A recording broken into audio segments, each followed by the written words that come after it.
Hi there, I'm Melanie Rogers and this is the wonderful Jennifer Solis. And we're here to talk about motherhood and recovery, and our topic today is about body image. This is a big one. It was a big one for us. Specifically what we want to talk about is what it feels like for two women who've gone through an eating disorder and gone through our own recovery to then go through pregnancy and have all of those changes to our bodies as we went through those pregnancies and obviously post-delivery. So, I was talking to Jen about this, and I felt very solid going into my pregnancy that my eating disorder wasn't going to be a part of that pregnancy. However, I also know enough about an eating disorder to know to never underestimate it. So what I actually did when I was trying to get pregnant and then found out I was pregnant is I spoke to my support team and I talked to them very honestly about the fact that we need to look out for any red flags that might come up during pregnancy around the body image, the shifts in weight, etc., that might be indicators that the eating disorder is kind of coming back out, if you will. And I got to tell you, I was so relieved. I was pretty confident, but I didn't underestimate the eating disorder. I was relieved that I got through my pregnancy anyway, being pretty neutral. I would say very neutral actually, and very just like, I'm just going to trust my body. It knows what it's doing, because I certainly don't know how to make a baby. My body's doing this for me. So just get out of the way and let your body go through this beautiful natural process. So that was how I approached it. There are a couple of snafus though that I wanted to share with you, and one of them was in my first trimester. And for anyone who's gone through a pregnancy, the books will tell you that you don't generally gain a lot of weight during the first trimester. It's usually the second and the third. And I gained 12 pounds during my first trimester. And I was just responding to hunger and fullness. And I went to my OBGYN for my checkup, and she said, oh boy, this could be a problem. We need to watch this. And I remember thinking, thank God I am fully recovered from my eating disorder, because if you told me that and I was still in my eating disorder, I would freak out. But I knew that I was just honoring my hunger. I was eating when I was hungry. I was eating whatever I was craving, a lot of hot, spicy, pickled stuff. and so I was able to let it go. But it was so noteworthy to me, Jen, because I thought, you know what, if you're a woman and A, you don't know a lot about this process, and B, if you're in your own eating disorder, that could really, really mess with your mind. So that was just one example of where kind of the medical field and the expectations and the standard scales and such that they have can throw you for a little bit of a spin. Yeah. What about your experience, Jen? Yeah. So in my first pregnancy, I was in love with being pregnant. Actually, I loved it. Really? I did. I loved being pregnant. And I remember it was really the first time that I felt like my body just had this divine purpose. Wow. And so I was very much in that place of respecting my body and embraced it. Now that's not to say I didn't have my freak out moments about gaining weight or clothes not fitting anymore. Of course I did, but the bigger picture of what my body was doing really helped to pull me through. With my second pregnancy, it was different because my daughter was 2 and now I was pregnant. I was finally just getting full nights of rest. I was finally just starting to kind of get settled into this new life, and now I'm pregnant again. That was very challenging. So the overwhelm that I felt mentally and emotionally made the weight that I was gaining feel really, really, really heavy. Wow. So I didn't tolerate that weight gain as well as I did the first one. And I can honestly say, and I feel comfortable sharing it today, that I literally believe that within hours of my second daughter being born, that need to just lose weight came on so strong. Wow. Came on so strong.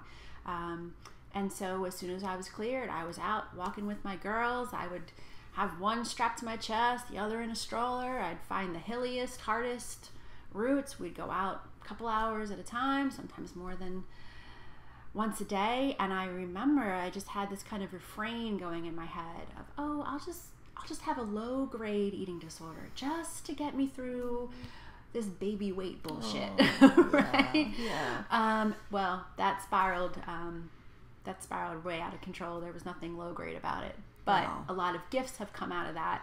One of those being able to sit here today with Melanie and share my experience and assure you that, yeah, it is really uncomfortable. It can be really uncomfortable gaining weight and dealing with the changes that come from your body. I mean, I remember in our discussion you were sharing like that even your shoe size changed. Yeah.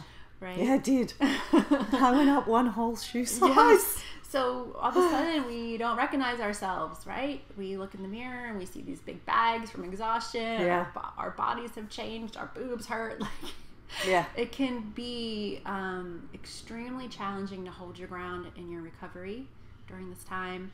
And if that's something that you're dealing with or are thinking about getting pregnant and have some concerns about weight gain, I think what Melanie shared about tapping into your support team and just being really honest about where you are and what you're experiencing is going to set you up for the best possible chance at, staying solid in your recovery and being able to devote your energy to growing your baby, caring for your baby. Absolutely, Jen. And I'm so sorry you went through that experience, but it's not surprising, and in fact I'm surprised that most women who have had an eating disorder don't go through a relapse, because it's scary stuff. I think for me what helped me get there is just truly relinquishing all control of my body to this experience that I did really feel was miraculous. I had my little book, and every week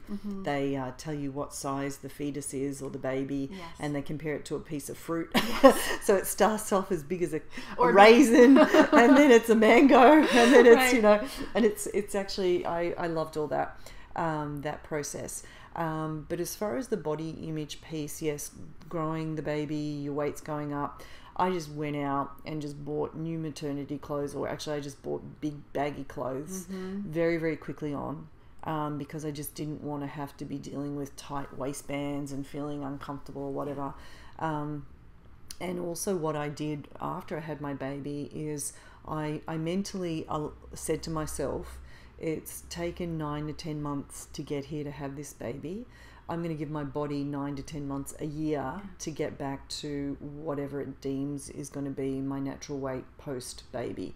And I got to tell you guys, again, having gone through recovery, that was a big deal to have to then say yet again in my life, I'm going to somehow figure out a way to be okay with wherever my body ends up after this year with having a child. Because again, I'm really giving my body over to genetics and however your body changes when you have a child, because actually it does. So that was a pretty big deal. And what I said to Jen is immediately after I had my baby, or a couple of weeks later, because I was still wearing all my maternity clothes, I then just went and bought some new clothes as my weight was kind of trending back to where it used to be. I just bought some new clothes to get me through that first year. And I also had to buy new shoes, which wasn't that bad because I had to throw all my other shoes out, which was sad actually. But see, that's one example. I never imagined that I would have you go up one whole shoe size. The crazy things that happen to your body. But again, I think what we're talking about today is it's a really big change. It can trigger a lot of stuff, and we live in a society that is just absolutely obsessed with thinness. And if you're pregnant, you're still expected to be thin in your pregnancy. And we also, you know, read People magazine, and our celebrity mums out there get their, you know, pre-baby body back in 6 weeks, for goodness sakes, you know. So we are certainly, we live in this culture, so we're going to feel the pressures, even if we intellectually don't agree with them. So those are just some, I think, some very important thoughts that I think what helped me get through my pregnancy. Now, granted, Jen, I only had one. If I'd gone through another with the overwhelm you were feeling, I can see how the risk of relapse would be so huge. But I was very deliberate in my first pregnancy to set up my team, to set up my own expectations of my body changing, and putting myself in a headspace to be okay with that, so that, again, the whole goal was to prevent a relapse of my eating disorder during this time. So I would encourage viewers out there to give it some thought. Don't underestimate an eating disorder, and certainly if there's going to be one time in your life where you're going to be under some of the most enormous pressure I've ever felt in my life, it's going to be being a mum, becoming a mum. And in Jen's case, the second time round was even harder. So, you know, take care of yourself, guys. Have a plan in place, and then if you don't need it, that's great. But be very, very gentle with yourself, and I think have realistic expectations around what our bodies can do. I mean, we've just given birth to this little human being, for goodness sakes. Who gives a shit what the number on the scale is, quite frankly? Exactly. So anyway, we hope you get something out of that, and we'll see you again soon.